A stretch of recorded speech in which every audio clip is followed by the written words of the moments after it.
Thank you all for joining this event. দায়িত্ব নেয়ার পর প্রথমবার জাতিসংঘ অধিবেশনে বিভিন্ন দেশের সরকার ও রাষ্ট্রপ্রধানদের সঙ্গে সৌজন্য সাক্ষাৎ ও বৈঠকের মধ্যে দিয়ে ব্যস্ত সময় পার করছেন অন্তর্বর্তী সরকারের প্রধান উপদেষ্টা ডক্টর মোহাম্মদ ইউনূস।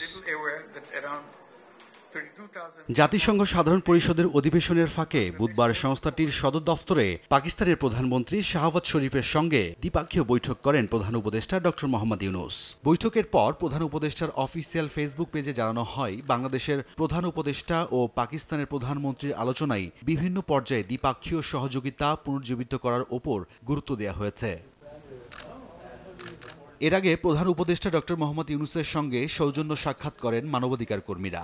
জাতিসংঘের মানবাধিকার বিষয়ক হাইকমিশনার ফলকার তুর্কের সঙ্গে সাক্ষাতে ন্যায় বিচার, স্বাধীনতা ও মানবাধিকার বিষয়ে পারস্পরিক স্বার্থ সংশ্লিষ্ট ক্ষেত্রগুলো নিয়ে আলোচনা করেছেন প্রধান উপদেষ্টা ডক্টর মোহাম্মদ ইউনূস।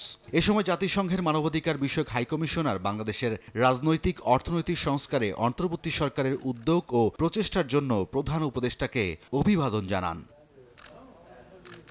এছাড়াও মানবাধিকার বিষয়ক সংগঠন রবার্ট এফ কেনেডি হিউম্যান রাইটসের প্রেসিডেন্ট কেরি কেনেডির সঙ্গে সাক্ষাৎ করেন প্রধান উপদেষ্টা ডক্টর মোহাম্মদ ইউনূস।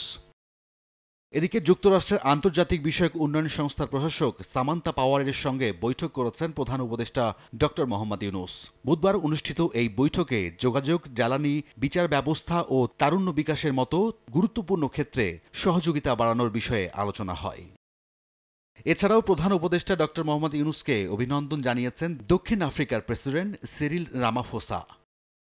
রাইদুল ইসলাম শুভ, সময় সংবাদ।